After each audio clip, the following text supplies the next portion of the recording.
কবি জয় গোস্বামীর লেখা মেঘ বালিকার জন্য রূপকথা। আমি যখন ছোট ছিলাম খেলতে যেতাম মেঘের দলে। একদিন এক মেঘবালিকা প্রশ্ন করল কৌতূহলে, এই ছেলেটা নাম কি রে তোর? আমি বললাম ফুসমন্তর। মেঘবালিকা রেগেই আগুন, মিথ্যে কথা, নাম কি অমন হয় কখনো? আমি বললাম নিশ্চয়ই হয়, আগে আমার গল্প শোনো। সে বলল শুনবো না, যা, সেই তো রানী, সেই তো রাজা, সেই তো একই ঢাল তলোয়ার, সেই তো একই রাজার কুমার পক্ষীরাজে, শুনবো না আর, ওসব বাজে। আমি বললাম তোমার শুনে নতুন করে লিখবো তবে। সে বলল সত্যি লিখবি? বেশ, তাহলে মস্ত করে লিখতে হবে, মনে থাকবে, লিখেই কিন্তু আমায় দিবি। আমি বললাম তোমার শুনে লিখতে পারি এক পৃথিবী। লিখতে লিখতে লেখা যখন সবে মাত্র 2-4 পাতা, হঠাৎ তখন ভূত চাপলো আমার মাথায়। খুঁজতে খুঁজতে চলে গেলাম ছোটবেলার মেঘের মাঠে। গিয়ে দেখি চেনা মুখ তো একটিও নেই এ তল্লাটে। একজনকে মনে হলো ওরই মধ্যে অন্য রকম। এগিয়ে গিয়ে বলি তাকেই, তুমি কি সেই মেঘবালিকা, তুমি কি সেই? সে বলেছে মনে তো নেই, আমারও সব মনে তো নেই। আমি বললাম তুমি আমায় লেখার কথা বলেছিলে। সে বলল সঙ্গে আছে, ভাসিয়ে দাও গায়ের ঝিলে।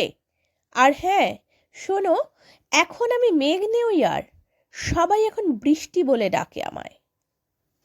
বলেই হঠাৎ এক পশলায় চুল থেকে নখ আমায় পুরো ভিজিয়ে দিয়ে অন্য অন্য বৃষ্টি বাদল সঙ্গে নিয়ে মিলিয়ে গেল খরস্রোতায়, মিলিয়ে গেল দূরে কোথায়, দূরে দূরে।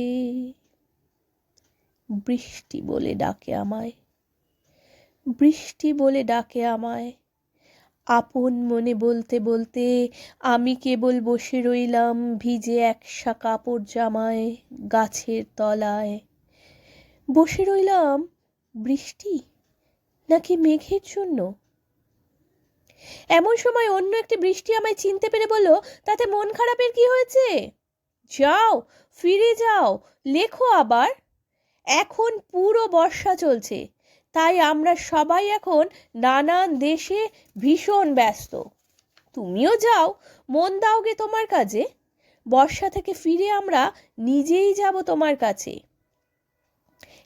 এক পৃথিবী লিখব আমি, এক পৃথিবী লিখব বলে ঘর ছেড়ে সেই বেরিয়ে গেলাম, ঘর ছেড়ে সেই ঘর বাঁধলাম গহন বনে। সঙ্গী শুধু কাগজ কলম, একাই থাকবো, একাই দুটো ফুটিয়ে খাবো। 2-1 মুঠো ধুলো বালি যখন যারা আসবে মনে, তাদের লিখব, লিখেই যাব। এক পৃথিবীর 100 রকম স্বপ্ন দেখার সাধ্য থাকবে যে রূপকথার, সে রূপকথা আমার একার। ঘাড় গুজে দিন লিখতে লিখতে, ঘাড় গুজে রাত লিখতে লিখতে, মুছেছে দিন মুছেছে রাত। যখন আমার লেখবার হাত অসাড় হলো, মনে পড়ল সাল কি তারিখ, বছর কি মাস, সে হিসেব আর ধরিনি। লেখার দিকে তাকিয়ে দেখি এক পৃথিবী লিখব বলে একটা খাতাও শেষ করিনি। সঙ্গে সঙ্গে ঝমঝমিয়ে বৃষ্টি এলো খাতার ওপর, আজীবনের লেখার ওপর। বৃষ্টি এলো এই অরণ্যে, বাইরে তখন গাছের নিচে নাচছে ময়ূর আনন্দিত।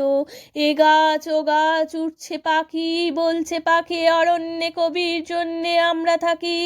বলছে ওরা কবির জন্যে আমরা কোথাও, আমরা কোথাও, আমরা কোথাও হার মানিনি।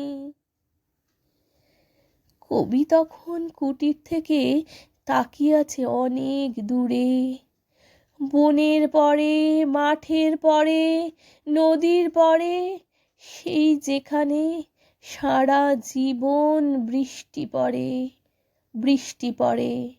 সেই যেখানে কেউ যায়নি, কেউ যায় না কোনো দিনই।